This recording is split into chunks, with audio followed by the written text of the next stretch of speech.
الحمد لله رب العالمين والصلاة والسلام على أشرف الأنبياء والمرسلين أما بعد فأعوذ بالله من الشيطان الرجيم من همزه ونفخه ونفثه بسم الله الرحمن الرحيم رب اشرح لي صدري ويسر لي أمري واحلل عقدة من لساني يفقه قولي اللهم انفعنا بما علمتنا وعلمنا ما ينفعنا وزدنا علما فبشر عباد الذين يستمعون القول فيتبعون أحسنه أولئك الذين هداهم الله وأولئك هم أولو الألباب أعوذ بالله من الشيطان الرجيم بسم الله الرحمن الرحيم إنهم إن يظهروا عليكم يرجموكم أو يعيدوكم في ملتهم ولن تفلحوا إذن أبدا. اصحاب کہف کا قصہ جاری ہے. پچھلے لیکچر میں ہم نے پڑھا تھا کہ وہ بادشاہ کے ڈر سے، لوگوں کے ڈر سے اپنے ایمان کو بچاتے ہوئے وہ غار میں پہنچے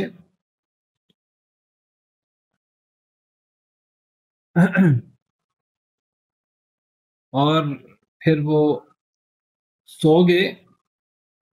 تو پھر اللہ تعالیٰ نے ان کو اصل میں لمبے عرصے کے لیے سلا دیا. تو اس عرصے کے درمیان ان کا جو جہاں وہ لیٹے ہوئے تھے غار میں، وہ اگرچہ کھلی جگہ تھی، سورج اگر گزرتا تو سورج کی شعائیں مستقل ان پر پڑ سکتی تھی، لیکن اللہ نے ایسا انتظام کیا کہ سورج طلوع ہوتے وقت اور سورج غروب ہوتے وقت، سورج طلوع ہوتے وقت دائیں طرف سے گزر جاتا تھا بچ کر، غروب ہوتے وقت جو ہے وہ بائیں طرف سے کترا کر نکل جاتا تھا. تو ان پر ڈائریکٹ سورج کی شعائیں مستقل نہیں پڑتی تھیں. اور پھر اللہ تعالیٰ نے یہ انتظام کیا کہ جب وہ سو رہے تھے تو ایسا محسوس ہوتا تھا کوئی ان کو دیکھتا کہ وہ جاگ رہے ہیں. کیسے یہ محسوس ہوتا تھا؟ یا تو اس کی وجہ یہ تھی کہ ان کی آنکھیں کھلی ہوئی تھی، اور یا پھر دوسری وجہ بعض مفسرین نے ذکر کی ہے جو باقاعدہ آگے ذکر بھی ہے کہ اللہ تعالیٰ ان کو کروٹیں بھی دلاتے رہتے تھے. وَنُقَلِّبُهُمْ ذَاتَ الْيَمِينِ وَذَاتَ الشِّمَالِ، ہم ان کو الٹ پلٹ کر رہے تھے دائیں جانب بھی اور بائیں جانب بھی. اس طرح ایک انسان جب سویا ہوتا ہے تو کروٹ لیتا رہتا ہے.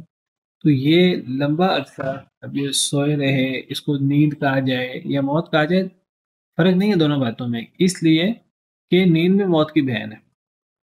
نیند موت کی بہن ہے. نیند چھوٹی موت ہے اور موت اصل موت ہے. تو آپ یہ کہیں کہ وہ 300 سال 309 سال وہ سوئے رہے یا 309 سال وہ مرے رہے، ایک ہی بات ہے. ہمیں جو رات سوتے ہیں یہ بھی موت ہوتی ہے. اللہ یتوفی الانفس حین موتها والتی لم تمت فی منامها. اللہ فرماتے ہیں اللہ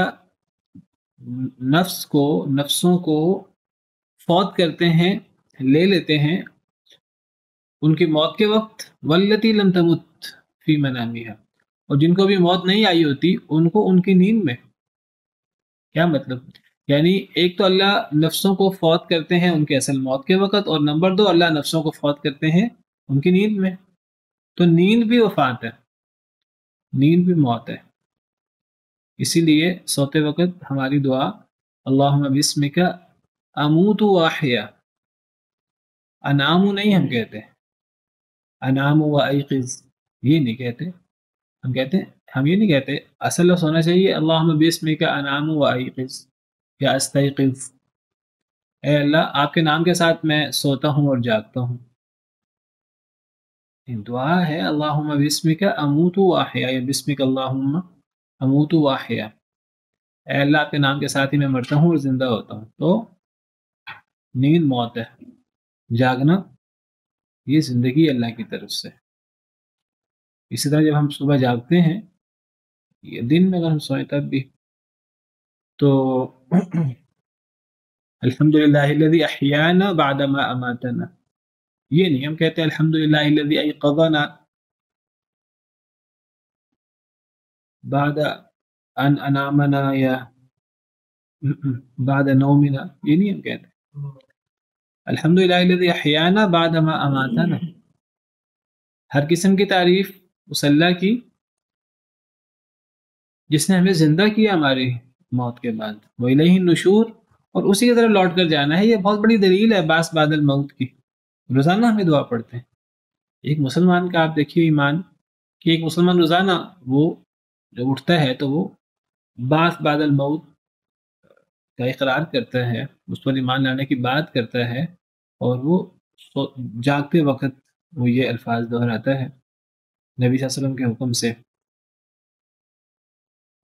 تو جب انسان سوتا ہے تو گویا کہ انسان کی روح قبض کر لی جاتی ہے. اب اگر انسان کی موت کا وقت آ جائے تو وہ روح واپس نہیں ہوتی، اور اگر ابھی انسان کی اصل موت کا وقت مقرر نہیں ہوا اور ابھی وہ وقت نہیں آیا تو روح واپس کر دی جاتی ہے. تو وہ روح نکال کر دوبارہ واپس کی جاتی ہے.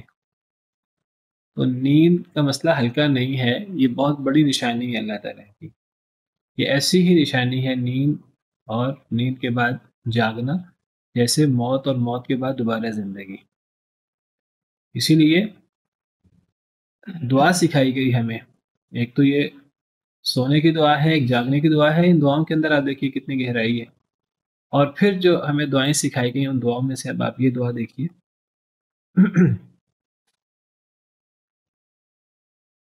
بسمک ربی وضعت جنبی، یہ دعائیں سونے کی ہیں. آپ لوگ بھی انشاءاللہ یہ دعائیں کرتے ہوں گے.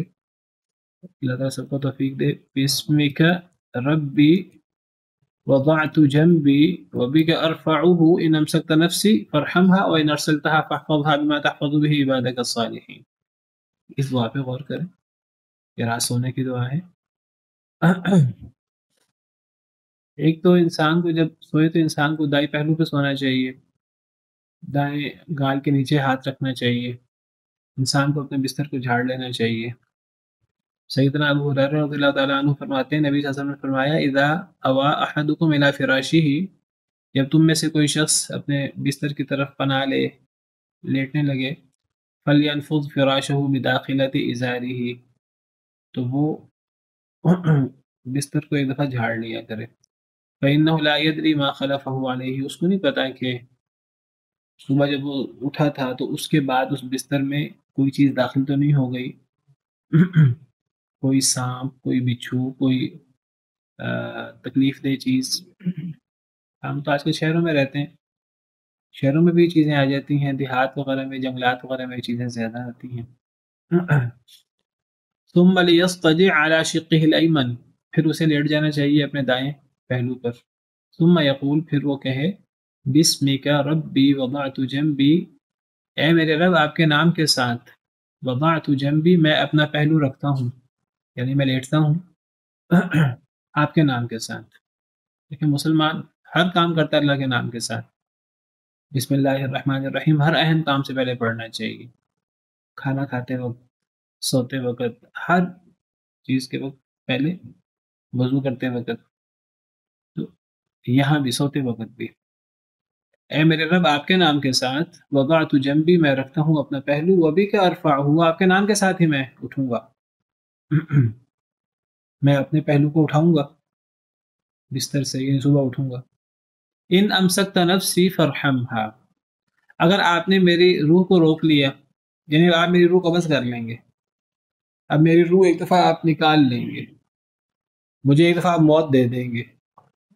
اب اگر آپ کے فیصلے کے مطابق، ابھی آپ کے علم کے مطابق اگر میرا وقت آ گیا موت کا اور آپ نے میرے نفس کو روک لیا ہے اپنے پاس، تو پھر اس پہ رحم کرنا. اگر روک لیا آپ نے میرے نفس کو تو اس پہ رحم کرنا، یعنی واپس نہ آنے دیا اور موت آ گئی تو پھر اس پہ رحم کرنا. وَإِنْ أَرْسَلْتَهَا، اور اگر آپ نے چھوڑ دیا اس کو، دوبارہ آپ نے جسم میں آنے کی اجازت دی اور آپ نے دوبارہ زندگی دی، فَاحْفَظْهَا بِمَا تَحْفَظُ بِهِ عِبَادَكَ الصَّالِحِينَ، تو اس کی حفاظت اس طرح کرنا جس طرح آپ اپنے نیک بندوں کی حفاظت کرتے ہیں. تو یہ دعائیں ہمیں بتاتی ہیں کہ زندگی کی کیا حقیقت ہے، موت کی کیا حقیقت ہے، اور یہ نیند اور صبح جاگنا یہ کس طرح موت اور زندگی ہے، اور کس طرح یہ بہت بڑی دلیل ہے مرنے کے بعد کی زندگی کی، وہ کوئی اس سے بہت مختلف نہیں ہے۔ تو وہ کوئی دیکھتا ان کو، اگر کوئی، تو وہ ان کو جاگتا محسوس کرتا، لیکن وہ سو رہے تھے اور اللہ تعالیٰ ان کو کروٹیں دے رہے تھے۔ اب عجیب سی کیفیت تھی، اگر کوئی ان کو دیکھتا تو روب میں مبتلا ہو جاتا، ڈر جاتا۔ پھر جب وہ اٹھے اب لمبے عرصے کے بعد، اب کہا جاتا ہے کہ صبح سوئے تھے تو شام کے وقت اٹھے، تو اب واپس میں غور کرنے لگے کہ کتنا عرصہ ہم سوئے رہے۔ ان کو لگا ہم لمبی نیند لی ہے، زیادہ سکون اور زیادہ تھکاوٹ وغیرہ بالکل ختم ہو گئی تھی۔ تو اب کچھ کہنے لگے ہم تو دن کا کچھ حصہ سوئے ہیں، کچھ کہنے لگے ہم ایک دن پورا سوئے ہیں، ایک دن سے زیادہ سوئے ہیں، کچھ اور باتیں بھی کرنے لگے۔ بہرحال انہوں نے کہا اللہ کو پتہ ہے ہم کتنا سوئے رہے ہیں، تو کھانے کا انتظام کرنے کے لیے انہوں نے بندہ بھیجا۔ جب انہوں نے کھانے کے انتظام کے لیے بندہ بھیجا تو انہوں نے اس بندے سے کہا کہ انہوں نے کہا کہ ہم میں سے جو عقل مند بندہ ہوگا نا وہ کھانا لینے جائے۔ وہ سمجھ رہے تھے کہ وہی زمانہ ہے اور لوگ ہمارے مخالف ہیں، اگرچہ وہ اپنے علاقے سے دور آ گئے تھے کچھ، لیکن انہوں نے کہا ہم سوئے رہے ہیں، پتہ نہیں ہمیں سوئے ہوئے ایک دن یا دن سے زیادہ عرصہ گزر گیا ہے۔ تو بادشاہ اس نے کہیں ہمیں تلاش کرنے کے لیے مختلف دور دراز بندے نہ بھیجے ہوں اور ہماری اطلاع اس علاقے تک بھی نہ پہنچ گئی ہو۔ انہوں نے کہا کسی عقل مند بندے کو بھیجو، ایسا عقل مند بندہ جو جا کر کسی سے بات کرے تو اس انداز سے بات کرے کہ ان کو پتہ نہ لگے ہم وہی لوگ ہیں اصحاب کہف، ہم وہی لوگ ہیں کہ جو دین کی بات کرتے ہیں اور اصلاح کی بات کرتے ہیں، وہ صرف کھانے کے حوالے سے بات کرے۔ تو ایک عقل مند بندے کو بھیجو، فَلْيَنظُرْ تو اپنے میں سے کسی ایک کو بھیجو تو وہ اچھا کھانا لے کر آئے، اور کہا کہ وہ لوگوں کے ساتھ نرمی سے بات کرے اور تمہارے بارے میں کسی کو اطلاع نہ ہونے پائے۔ یہ انہوں نے ابھی سے بات کی، ابھی ان کی بات جاری ہے، ابھی بندہ بھیجا نہیں انہوں نے کہا کہ اپنے میں سے ایک بندے کو بھیجو جو اچھا کھانا لائے اور نرمی سے بات کرے، دھیان سے بات کرے لوگوں سے، اور تمہارے بارے میں کسی کو اطلاع نہ ہو۔ پھر وہ کہتے ہیں کہ اگر اطلاع ہو گئی کسی کو تو کیا ہوگا، انہم ان یظہروا علیکم یرجموکم، بے شک وہ اگر وہ غالب آ گئے تم پر یا تمہارا معاملہ ان پر ظاہر ہو گیا اور وہ تمہارے معاملے میں مطلع ہو گئے، یرجموکم تو وہ رجم کر دیں گے، تمہیں پتھر مار مار کے مار دیں گے، او یعیدوکم فی ملتہم، یا وہ لٹا دیں گے تمہیں فی ملتہم اپنی ملت میں،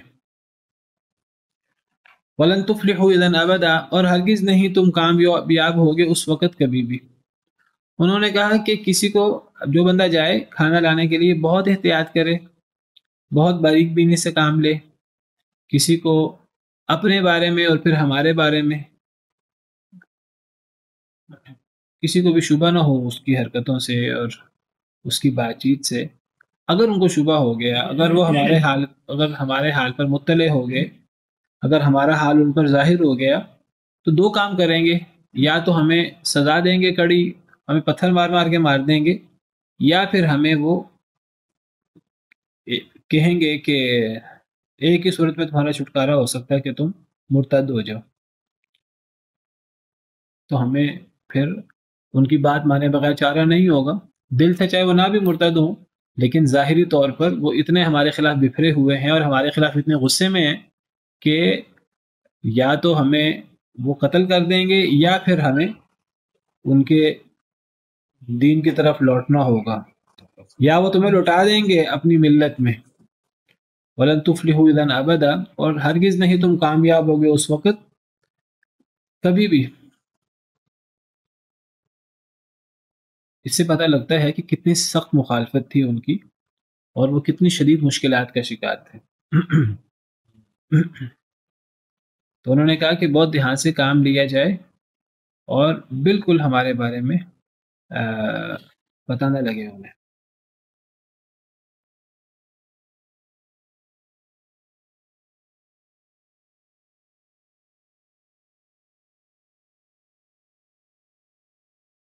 یہاں اصل میں موجود ہے، یا تو وہ تمہیں پتھر مار مار کے مار دیں گے، یا پھر وہ تمہیں اپنی ملت میں لوٹا دیں گے. اپنی ملت سے مراد جو ان کا شرکیہ اور بدعات والا دین تھا، غلط.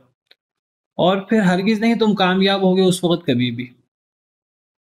کیا مراد ہے کہ وہ تمہیں اپنی ملت میں لوٹا دیں گے اور تم پھر کبھی بھی کامیاب نہیں ہوگے؟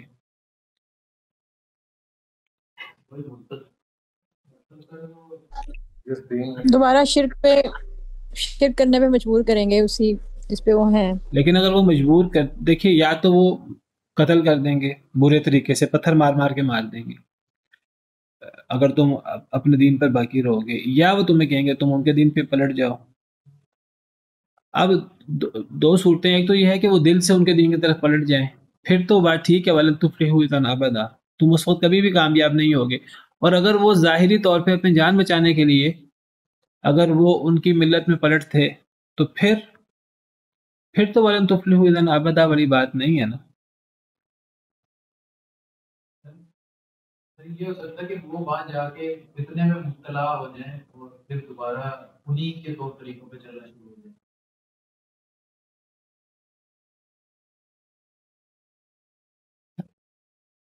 تو دیکھیے، یا تو وہ قتل کر دیں گے برے طریقے سے، پتھر مار مار کے مار دیں گے، یا پھر وہ مجبور کریں گے کہ تم ہمارا دین قبول کر لو.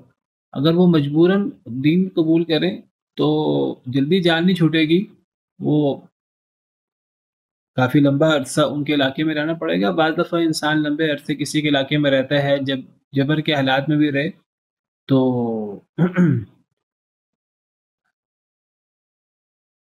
کئی دفعہ متاثر بھی ہو جاتا ہے، کئی دفعہ شکوک و شبہات میں مبتلا بھی ہو جاتا ہے، کئی دفعہ انسان اتنی آزمائش برداشت بھی نہیں کر پاتا.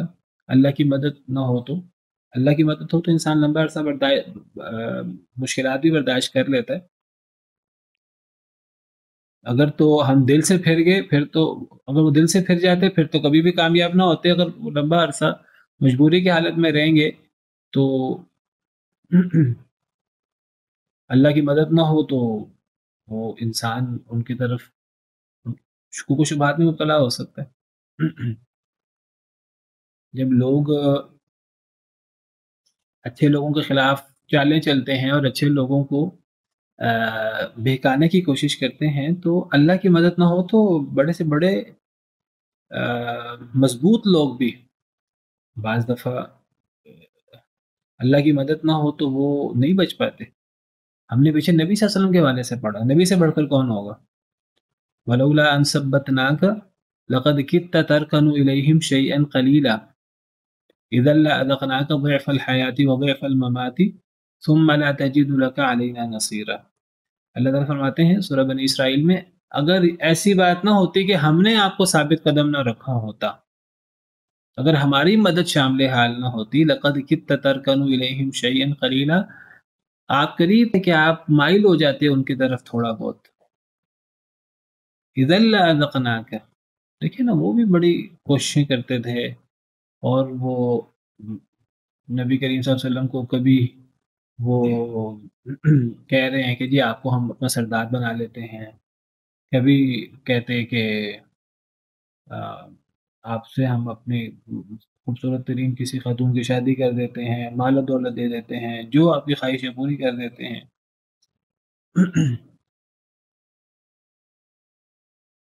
اللہ کی مدد شامل حال ہو تو انسان بچ سکتا ہے، ورنہ بڑی مشکل ہو جاتی ہے.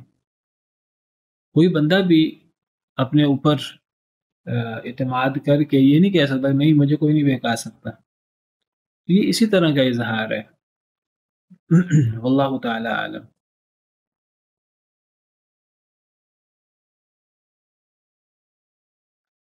اگر وہ تمہارے بارے میں اظہار ہو گیا اور تمہارے بارے میں اطلاع مل گئی انہیں، تو وہ تمہیں رجم کر دیں گے یا تمہیں لوٹا دیں گے اپنے دین میں، اور ہرگز نہیں تم کامیاب ہوگے اس وقت کبھی بھی. اس طرح کہنا کامیابی اسلام میں ہے. جی وہی مراد ہے.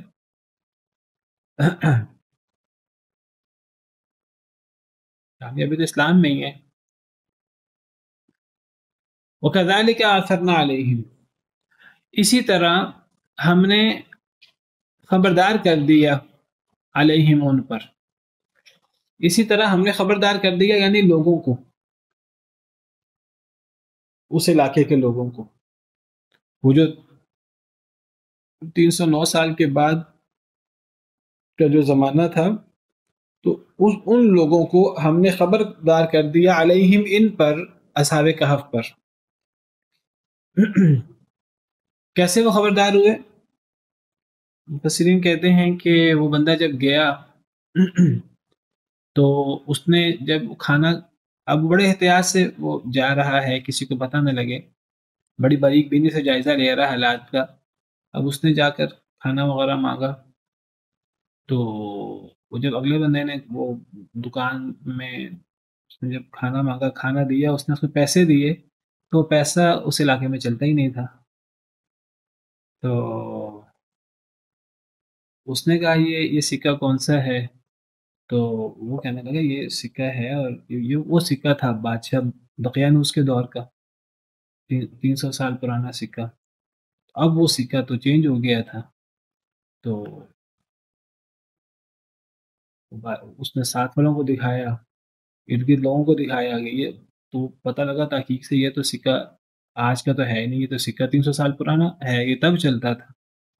اب کھلتے کھلتے حالات، وہ جتنی بھی اس نے احتیاط کی، بات ہی اتنی عجیب تھی کہ معاملہ، اب سوالات ہوئے وہ اب جواب ہی نہ دے سکا، نہ وہ جواب دے سکا. پھر وہ معاملہ جو ہے وہ غار والوں تک پہنچا. اب غار والے کیا جواب دیں؟ وہ تو یہی سمجھ رہے تھے کہ ہم تو بس اپنے علاقے سے کچھ دور آئے ہیں، یہ زمانہ وہی زمانہ ہے ہمارے والا، وہ زمانہ گزر چکا تھا، لمبا عرصہ گزر چکا تھا. یعنی 300 سال 309 سال تھوڑے نہیں ہوتے. آپ یہ سمجھیے آج مثلا 2022 میں ہم ہیں تو 1722 میں اور 1720 حضرت شاہ ولی اللہ کا دور، اور اتنا پرانا دور. انگریز جو ہیں وہ آپ دیکھیے بر صغیر میں 1857 کی جنگ ہم کتنا ہی پرانی سمجھتے ہیں، تو اس سے بھی پرانا دور 300 سال پہلے.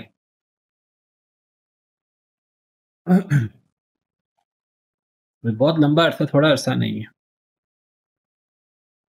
تو اس سے ان کا لوگوں کو پتہ لگ گیا ان کا کہ یہ لوگ ہیں بہت پرانے، اور یہ جاگے ہیں، اور یہ جاگے ہیں، یہ 300 سال بعد زندہ ہوئے ہیں، اور ان میں جسمانی کوئی تبدیلی نہیں ہوئی، اور وہاں سے باقی ساری دنیا پر 300 سال گزر چکے ہیں. تو اللہ فرماتے ہیں وَكَذَلِكَ آثَرْنَا عَلَيْهِمْ، اسی طرح ہم نے خبردار کر دیا. آثرنا متعدی ہے، ہم نے خبردار کر دیا یعنی لوگوں کو، علیہم ان پر، لِيَعْلَمُوا أَنَّ وَعْدَ اللَّهِ حق، تاکہ وہ جان لیں کہ بے شک اللہ کا وعدہ سچا ہے. وَأَنَّ السَّاعَةَ لَا رَيْبَ فِيهَا، اور بے شک یہ بھی جان لیں کہ بے شک قیامت کے آنے میں لا ریب فیہا کوئی شک نہیں ہے. اذ یتنازعون بینہم امرہم، جب وہ آپس میں جھگڑا کر رہے تھے، امرہم اپنے معاملے کا. تو اللہ تعالیٰ فرماتے ہیں یہ پھر اس سارے معاملے کا ڈراپ سین ہوا، اس سارے معاملے کا انجام یہ ہوا کہ ان کا پتہ لگ گیا اصحاب کہف کا لوگوں کو. اب لوگ بھی بڑا حیران ہوئے. اس سارے واقعے سے ثابت کیا ہوا؟ اللہ نے ان لوگوں پر، وہ جو 300 سال بعد کے لوگ تھے، ان پر ثابت کیا کیا اس قصے سے؟ ان کو یقین ہو گیا ابھی ہمارے زمانے کے لوگ نہیں ہیں، یہ 300 سال پرانے لوگ ہیں. اس سے اصل میں ان کے ثابت یہ ہوا لِيَعْلَمُوا أَنَّ وَعْدَ اللَّهِ حق، تاکہ وہ جان لیں کہ اللہ کا وعدہ سچا ہے. وَأَنَّ السَّاعَةَ لَا رَيْبَ فِيهَا، اور قیامت کے آنے میں کوئی شک نہیں ہے. کیسے ثابت ہوا اصحاب کہف کے قصے سے کہ اللہ کا وعدہ سچا ہے اور قیامت میں کوئی شک نہیں ہے؟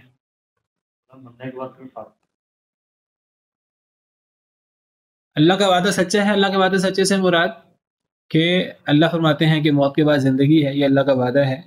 تو لوگ کہتے ہیں جی اللہ مرنے کے بعد کیسے اٹھائیں گے؟ تو اللہ نے ان کو اٹھا کے دکھا دیا. جب اللہ نے ان کو اٹھا کر دکھا دیا تو اس سے ثابت ہوا کہ موت کے بعد کی زندگی بھی برحق ہے.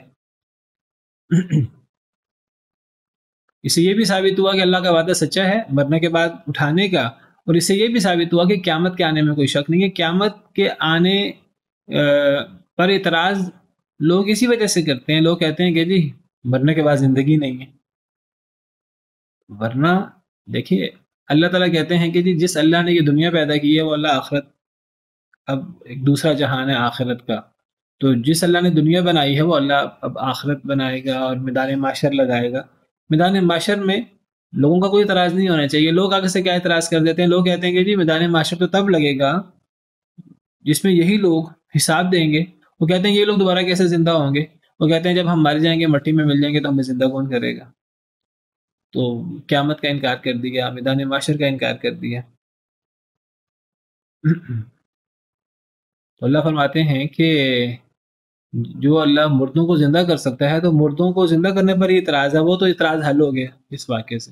جب وہ حل ہو گیا تو قیامت کا معاملہ بھی حل ہو گیا، قیامت پر اس کے علاوہ کوئی اعتراض نہیں ہے۔ یہ تو اعتراض نہیں ہے نا کہ اللہ تعالیٰ میدان معاشر نہیں لگا سکتا اور اللہ تعالیٰ یہ نہیں کر سکتا، جنت نہیں بنا سکتا، جہنم نہیں بنا سکتا، یہ تو اعتراض ہے ہی نہیں۔ اعتراض تو یہ ہے کہ لوگ مرنے کے بعد زندہ کیسے ہوں گے، وہ اعتراض تو حل ہو گیا اس سارے واقعے سے۔ یہ بہت بڑی اس کی مثال ہے۔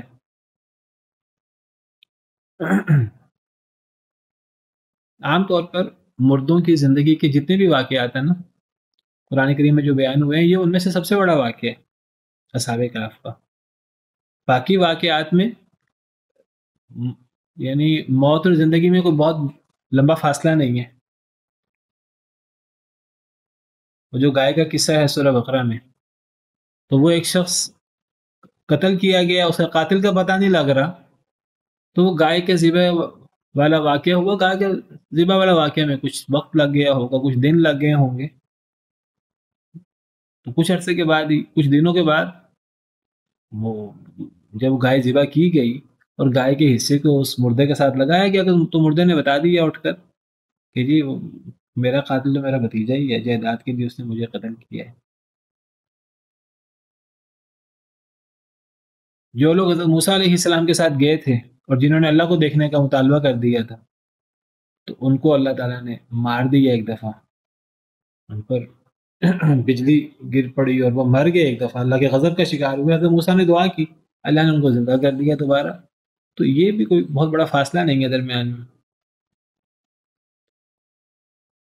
سورہ بقرہ میں ایک واقعہ ہے کہ ہزاروں لوگ ایک بستی سے موت کے خوف سے نکل پڑے۔ الم تر الی الذین خرجوا من دیارہم وهم الوف حذر الموت، کیا آپ نے نہیں دیکھا ان لوگوں کو جو اپنے گھروں سے نکلے تھے موت کے خوف سے، اور وہ ہزاروں کی تعداد میں تھے۔ فقال لهم اللہ موتوا، تو اللہ نے کہا اچھا تم موت سے بچ کر نکلنا چاہتے ہو؟ اللہ نے کہا تم، ایک انسان تو کہیں بھی مر سکتا ہے، اللہ نے کہا تم مر جاؤ، سب کو مار دیا۔ ثم احیاهم، پھر ان کو زندہ کیا۔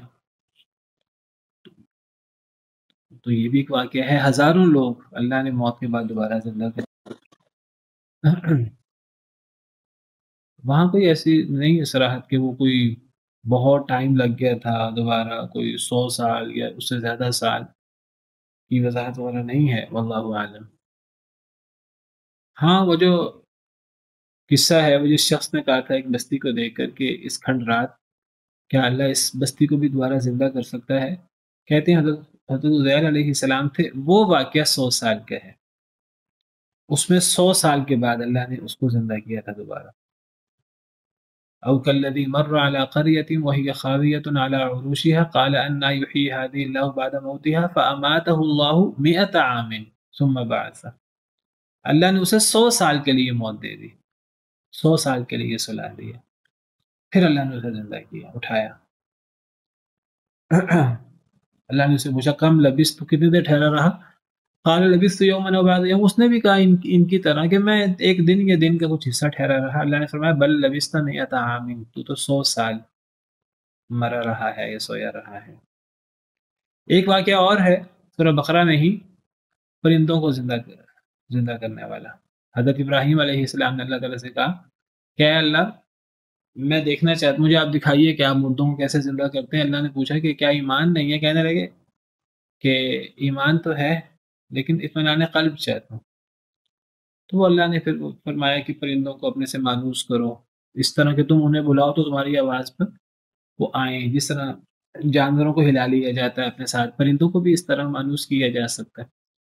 جب حضرت ابراہیم علیہ السلام نے اس طرح مانوس کر لیا پرندوں کو تو پھر اللہ نے فرمایا اب ان پرندوں کو ذبح کر دو اور ان پرندوں کے گوشت کے ٹکڑے کرو، ان ٹکڑوں کو خلط ملط کر کے 4 پہاڑوں کی چوٹیوں پر رکھو، پہاڑوں کی چوٹیوں پر رکھو اور پھر انہیں اب بلاؤ، جس طرح یہ آتے تھے اپنی زندگی میں آپ کے آواز پر لبیک کہتے ہوئے اڑتے ہوئے، حضرت ابراہیم علیہ السلام نے انہیں بلایا تو وہ ان کا گوشت ان کا گوشت پہلے تو جو خلط ملط ہوا تھا وہ گوشت اپنے اپنے لگا اور پھر وہ اللہ نے اس پر پھر ہڈیوں کا پنجر چڑھایا اور پھر اللہ تعالیٰ نے ان پرندوں کو زندہ کر دیا اور پرندے اڑتے ہوئے آئے جس طرح اپنی زندگی میں آتے تھے۔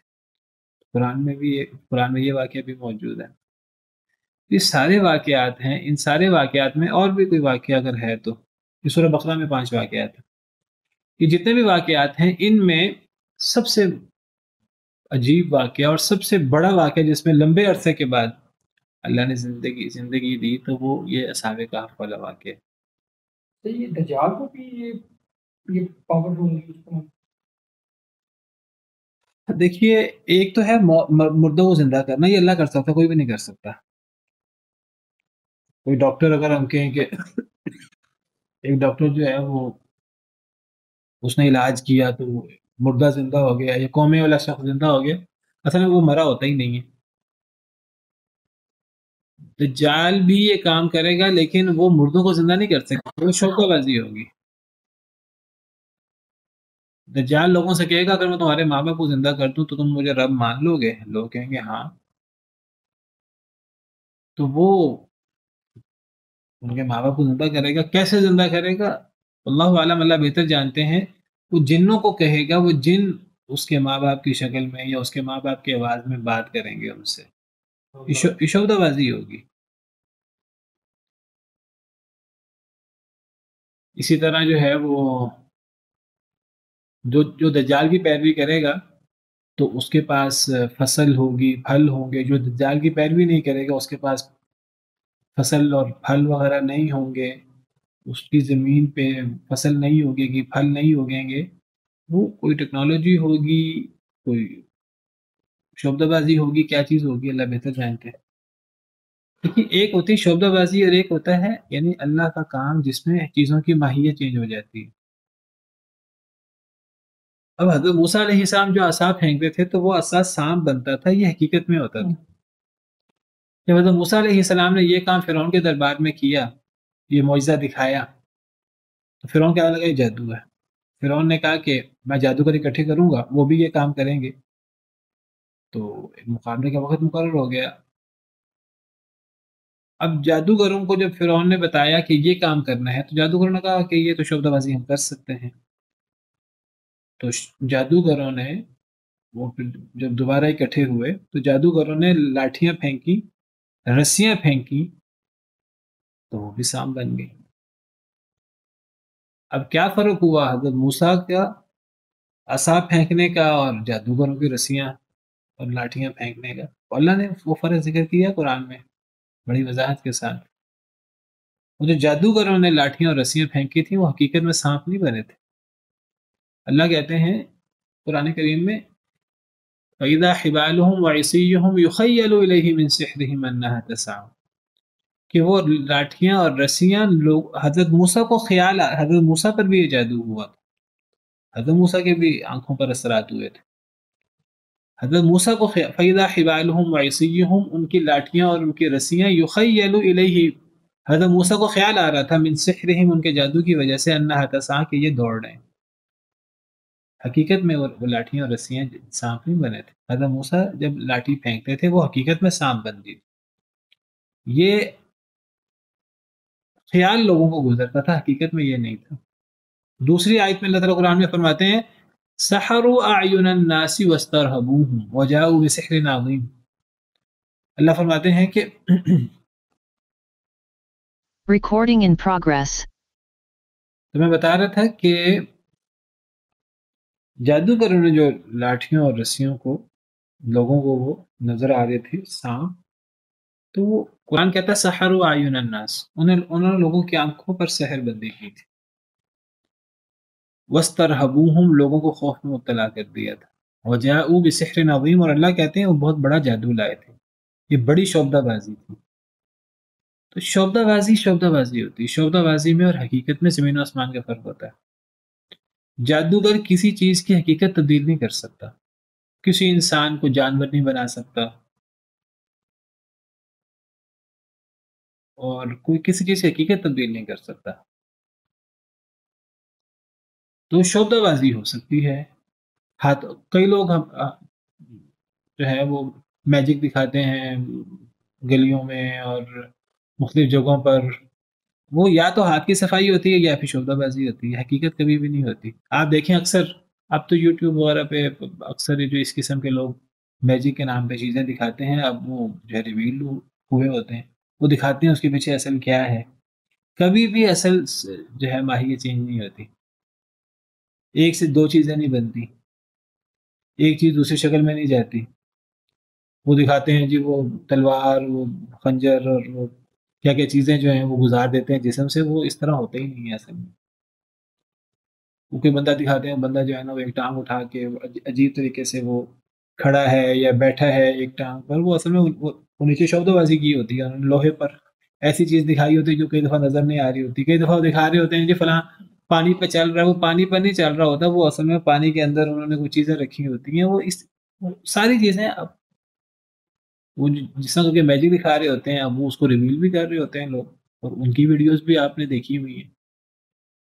تو جادو میں چیزیں تبدیل نہیں ہوتی، جادو ہوتا ہے آنکھوں پر، سحر بندی ہوتی ہے، شعبدہ بازی ہوتی ہے، یا پھر آپ زیادہ سے زیادہ کہہ سکتے ہیں ٹیکنالوجی۔ تو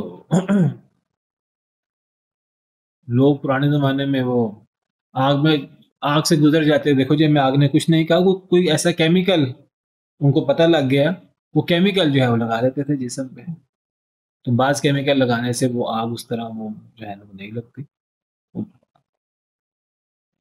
وہ جب چیزیں بعد میں مشہور ہو گئی پھر وہ مسئلہ رہا ہی نہیں۔ لیکن جو معجزے نبیوں کے وہ تو حقیقت میں ہوتے ہیں نا۔ تو دجال ہاتھ کی صفائی دکھائے گا، شعبدہ بازی دکھائے گا، اس قسم کی چیزیں ہوں گی۔ یا اب تو وہ دیکھیں ہارٹ ٹیکنالوجی، اور پھر وہ کتنے سیڈز اور کتنی اس قسم کی چیزیں آ گئی ہیں آج۔ ویسے ریسنٹ ڈیز میں آرٹیفیشل وomb آیا جس میں بچہ پیدا کر آرٹیفیشل بچہ پیدا، اس قسم کی چیزیں بھی ہیں۔ اب دجال جو ہے وہ کیسے جو ہے وہ جو لوگ اس کی بات مانیں گے ان کے ہاں فصلیں اور باغات خوب ہوں گے، اور جو اس کی بات نہیں مانیں گے ان کے ہاں قحط سالی ہوگی، یہ چیزیں ہوں گی۔ تو یہ شعبدہ بازی ہوگی یا کوئی ٹیکنالوجی، کوئی اس قسم کی بات ہوگی، تو اس میں کوئی پیچھے اس کے پیچھے حقیقت نہیں، اس کے پاس کوئی پاورز، کوئی اختیارات نہیں ہیں اس کے پاس ایسے۔ دجل و فریب ہے، اسی سے دجال ہے، وہ سب سے بڑا دجل و فریب کرنے والا، مبالغہ کا صیغہ ہے دجال۔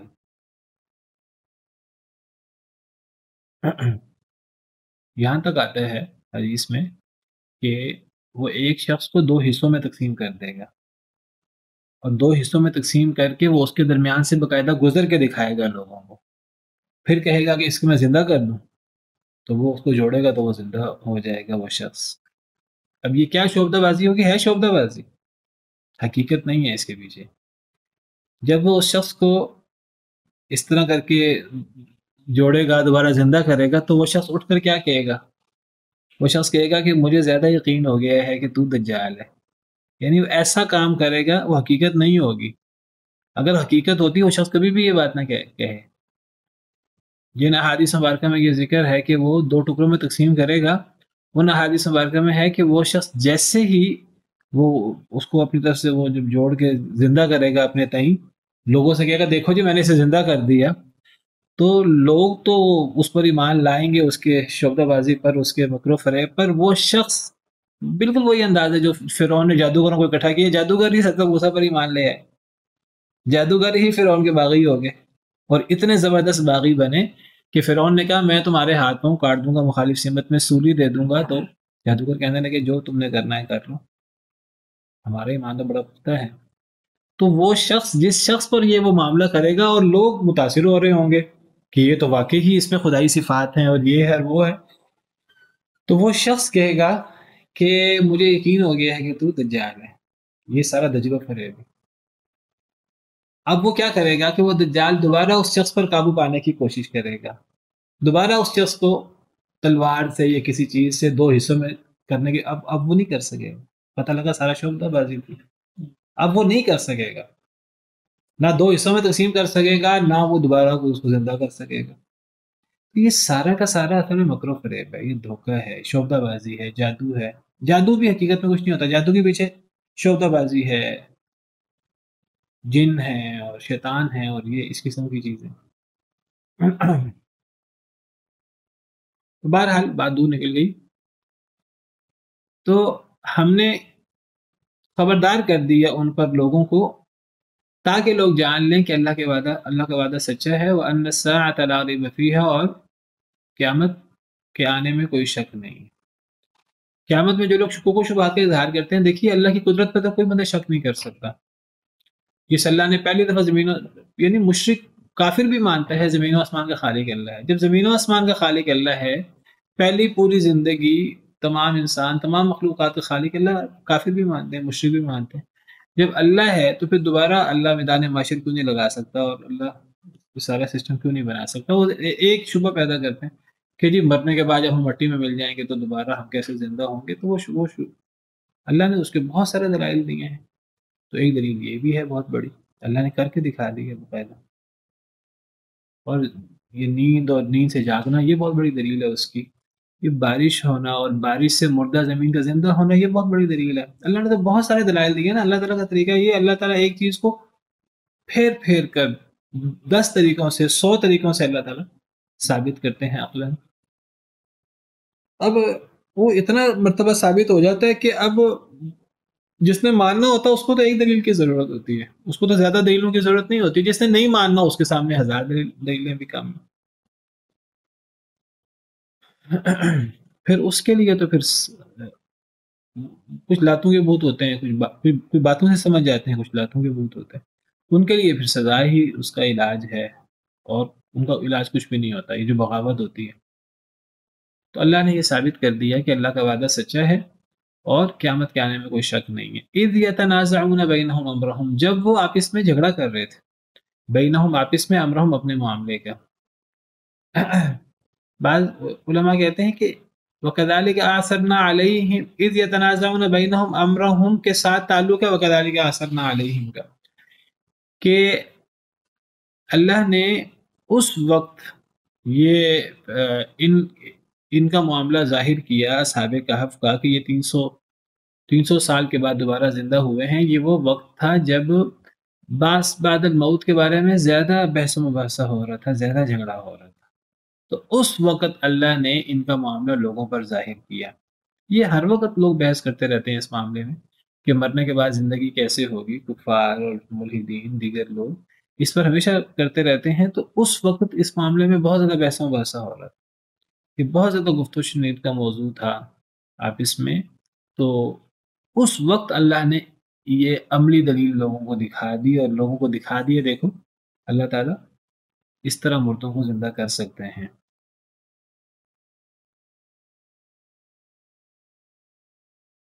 فقالوا ابنوا علیہم بنیانہ، تو لوگوں نے کہا، انہوں نے کہا ابنوا علیہم، بنا دو ان کے اوپر، بنیانہ عمارت، انہوں نے کہا ایک عمارت بنا دو۔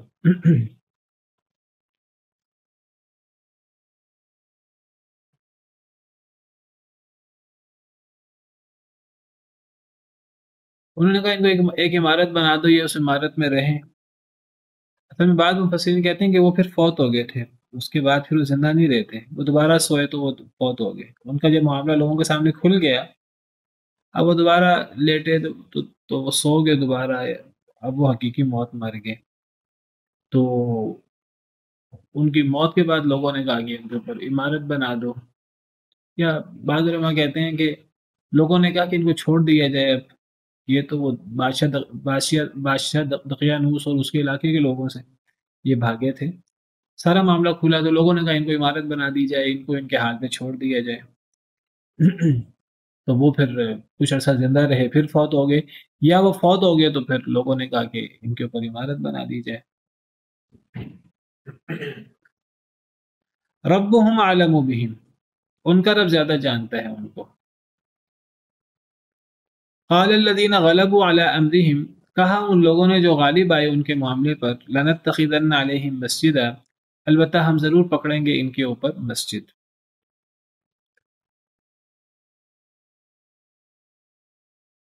بعض مفسرین کہتے ہیں کہ لوگوں نے کہا ان کو عمارت بنا کے دے دو، ان کو گھر بنا کے دے دو، یہ اب عزت و احترام سے رہیں۔ بعض مفسرین کہتے ہیں وہ فوت ہو گئے تھے دوبارہ، تو لوگوں نے کہا ان پر عمارت بنا دو، اللہ ان کی حالت بہتر جانتے ہیں۔ تو ان لوگوں نے کہا جو غالب آئے ان کے معاملے پر۔ اب اختلاف ہوا لوگوں کا کہ اب ان کے بارے میں کیا کیا جب یہ فوت ہو گئے ہیں، لوگوں کو احساس ہوا یہ عام لوگ نہیں ہیں، یہ بڑے خاص لوگ ہیں۔ تو اب لوگوں نے کہا کہ اب یہ فوت ہو گئے ہیں، اب کیا کریں؟ کسی نے کوئی مشورہ دیا، کسی نے کوئی مشورہ دیا، کسی نے کوئی مشورہ دیا۔ تو جو لوگ غالب آئے، جن کی رائے غالب آئی لوگوں پر، وہ ان لوگوں کی رائے غالب آئی جنہوں نے کہا کہ ہم ان کی قبروں پر اب ہم مسجد بنا دیں گے۔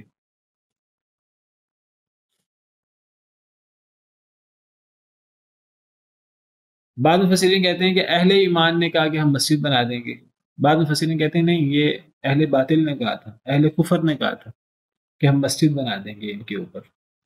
امام ابن کثیر کی رائے یہ ہے کہ یہ غلط لوگ غالب آئے اپنی رائے میں، اور غلط اور بدعتی قسم کے لوگوں نے کہا کہ یہ اب اللہ کے بڑے قریبی لوگ ہیں، تو ان کی قبروں پر مسجد بنا دینی چاہیے۔ امام شوکانی وغیرہ بعض مفسرین کہتے ہیں یہ اہل ایمان نے کہا تھا کہ وہاں مسجد بنا دی جائے، یہ نیک لوگ ہیں تو وہاں مسجد بنا دی جائے تاکہ لوگ اللہ کی عبادت کریں۔ تو امام ابن کثیر وغیرہ نے کہا ہے، لیکن اختلاف ہے مفسرین میں۔ امام ابن کثیر فرماتے ہیں کہ یہ اچھے لوگوں نے نہیں کہا تھا، برے لوگوں نے کہا تھا، بدعات اور خرافات والے لوگوں نے کہا تھا کہ یہاں مسجد بنا دی جائے۔ وہ اس کی دلیل یہ دیتے ہیں، وہ کہتے ہیں کہ قبروں پر مسجد بنانا یہ اچھے لوگوں کا کام ہے ہی نہیں، یہ ہمیشہ سے ان لوگوں کا کام ہے جو بدعات اور خرافات میں مبتلا ہوتے ہیں، کیونکہ قبروں کا مسجد سے تعلق نہیں ہوتا، نہ ہمارے دین میں نہ پچھلے ادیان میں۔ امام ابن کثیر کی دلیل یہ ہے کہ یہ جو لوگ غالب آئے تھے، اب اختلاف ہوا، اب دیکھیے اب اس واقعے سے بہت سارے لوگوں کو ہدایت بھی ملی۔ ہمیشہ سے اہل ایمان اہل کفر کا جھگڑا رہا ہے، جو اہل ایمان تھے ان کے دلائل کو مزید ایک دلیل ملی، مزید مضبوطی ملی، ان کو غلبہ ملا۔ تو جو اہل کفر اور اہل بدعت تھے تو وہ لوگ ان کو نقصان اٹھانا پڑا، اور یہ دلیل جو ہے وہ اچھے لوگوں کو ملی۔ اب پھر اختلاف ہو گیا کیا کریں، تو امام ابن کثیر کہتے ہیں کہ جو غالب آئے تھے، قال الذین غلبوا علی امرہم، اب اختلاف ہوا کہ اب ان کی قبر کے ساتھ کیا کیا جائے۔ تو جو لوگ غالب آئے، یہ قرآن یہ نہیں کہتا کہ اچھے لوگوں نے یہ کہا، قرآن کہتا ہے کہ جن لوگوں کی رائے غالب آ گئی وہ یہ رائے غالب آئی کہ انہوں نے کہا ہم اس کے اوپر مسجد بنا دیں۔ تو یہ رائے کن لوگوں کی تھی؟ تو امام ابن کثیر کہتے ہیں یہ برے لوگوں کی رائے تھی، اچھے لوگوں کی رائے نہیں، اچھے لوگوں کی رائے اس کے خلاف تھی۔ یہ بات زیادہ بہتر محسوس ہوتی ہے، اس لیے کہ نبی صلی اللہ علیہ وسلم نے فرمایا کہ میری قبر کو مسجد نہ بنانا۔ آپ نے اپنے مرض الموت میں یہ بات فرمائی تھی، اور آپ نے نبی صلی اللہ علیہ وسلم نے یہ بھی فرمایا تھا، لعن اللہ الیہود والنصارى اتخذوا قبور انبیائہم مساجد، اللہ تعالیٰ یہود و نصارہ پر لعنت کرے، انہوں نے اپنے انبیاء کی قبروں کو مسجد بنا لیا تھا۔ تو قبروں پر مسجد بنانا یہ کبھی بھی اچھا نہیں رہا، یہ ہمیشہ اس سے بدعات اور خرافات پیدا ہوتی ہیں۔ تو یہ جنہوں نے کہا کہ ہم ان کے اوپر مسجد بنا دیں گے، تو امام ابن کثیر کہتے ہیں کہ یہ اچھے لوگ نہیں تھے، یہ وہی بدعات اور خرافات والے لوگ تھے۔ جی راشد صاحب۔ ہاں استاد، مطلب یہاں پہ دو رائے ہیں نا، ایک عمارت والی اور ایک مسجد والی۔ جی جی تو کیا ہم یہاں پہ یہ کہہ سکتے ہیں کہ مطلب دونوں میں سے اچھوں کی ایک رائے تھی اور دوسروں کی دوسری رائے تھی، یا پھر ہم یہاں پہ یہ کہہ سکتے ہیں کہ جو اچھے والے تھے وہ نیوٹرل تھے، اور یہ جو عمارت والی بھی رائے کسی اور کی تھی اور مسجد والی رائے بھی جس طرح آپ بتا رہے ہیں مفسرین امام ابن کثیر کی رائے؟ عمارت بنانے کا مسئلہ یہ کوئی ایک وقت کی بات نہیں ہے، یہ مختلف وقتوں کی بات ہے۔ بعض مفسرین کی رائے یہ ہے کہ یہ جو عمارت بنانے والی بات ہے، عمارت یا دیوار، یہ اصل میں یہ اس غار کے اوپر جو ہے نا وہ ایک دیوار بنانے کا کہا گیا کہ تاکہ جو ہے نا اب لوگ اس جگہ پہ بار بار داخل نہ ہوں اور لوگ اصحاب کہف کو تنگ نہ کریں، تو یہ اصل میں دیوار، یہ بنیانہ سے مراد یہ ہے۔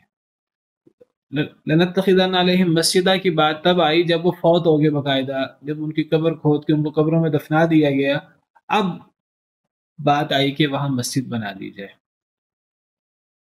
تو یہ عمارت بنانا یہ اس وقت کا واقعہ جب ان کے بارے میں لوگوں کو پتہ لگا، ابھی وہ فوت نہیں ہوئے، اللہ عالم، اللہ بہتر جانتے ہیں، کوئی دو ٹوک دلیل نہیں ہے ان چیزوں کی، کیونکہ یہ چیزیں نہ قرآن کریم میں بہت واضح ہیں، نہ یہ چیزیں احادیث مبارکہ میں بہت واضح ہیں۔ تو وہ عمارت کا ذکر وہ یعنی الگ واقعہ ہے، گویا کہ مسجد والا واقعہ کہ مسجد بنائیں کہ نہ بنائیں، یہ الگ واقعہ ہے، واللہ اعلم، اور شاید یہ ایک وقت کا واقعہ ہو۔ جی میں نماز پڑھ رہا ہوں ایک مسجد کے اندر، تو مسجد کی یہ جس طرح یہ ہال ہے، یہ مسجد کی باؤنڈری ہے، اس میں ایک اور چھوٹی سی انہوں نے دیوار کی ہوئی تھی اور اس کے اندر کمرے تھے۔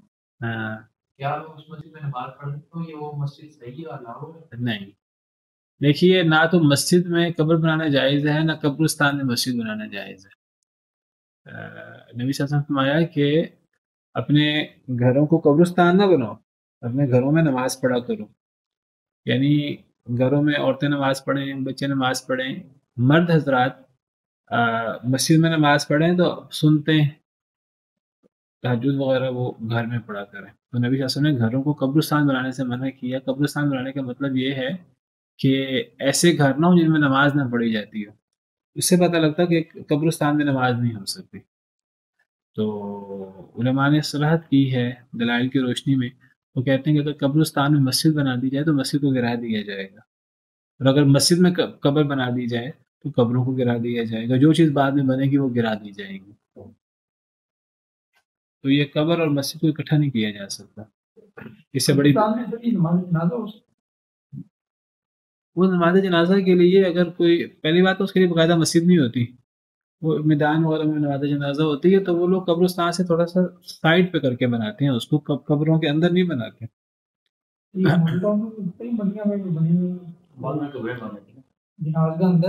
باؤنڈری کے اندر بس یہ صحیح نہیں ہے نا، پھر اسی سے تو مسئلے پیدا ہوتے ہیں۔ یعنی کہ وہاں پہ نماز جنازہ نہیں پڑھنا چاہیے، نہیں پڑھنا چاہیے، قبروں کے اندر بھی نماز جنازہ نہیں پڑھنا چاہیے۔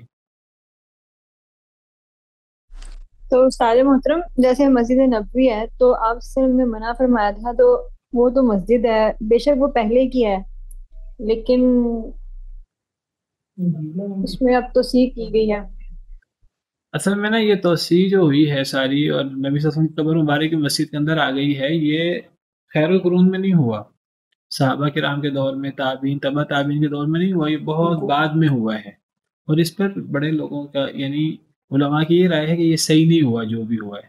اب باقی یہ ہے کہ کیا اس کو گرانا چاہیے کہ نہیں گرانا چاہیے، یہ ایک الگ بحث ہے، خاص طور پہ نبی صلی اللہ علیہ وسلم کی قبر مبارک کے بارے میں۔ تو لیکن یہ بات ہمیں پتہ ہونی چاہیے کہ یہ نہ یہ کام صحابہ کرام کے دور میں ہوا، نہ تابعین کے دور میں ہوا، نہ تبع تابعین کے دور میں ہوا، نہ ائمہ کرام کے دور میں ہوا، اس کام کو پسند نہیں کیا گیا۔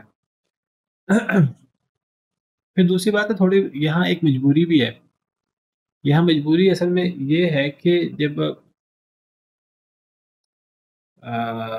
اب یہ جو حجرہ تھا حضرت عائشہ، یہ جو حجرہ تھا حضرت عائشہ کا تھا، مسجد نبوی کے ساتھ تھا، اب مسجد نبوی میں جتنی بھی توسیع ہونی ہے نا، ایک مجبوری بھی بنی، اس کے باوجود علماء نے اس پر تنقید کی ہے اور کہا ہے کہ یہ اس کو مسجد کے اندر نہیں لانا چاہیے تھا، مسجد کو سائڈ پہ یا پیچھے کر کے بڑھانا چاہیے تھا۔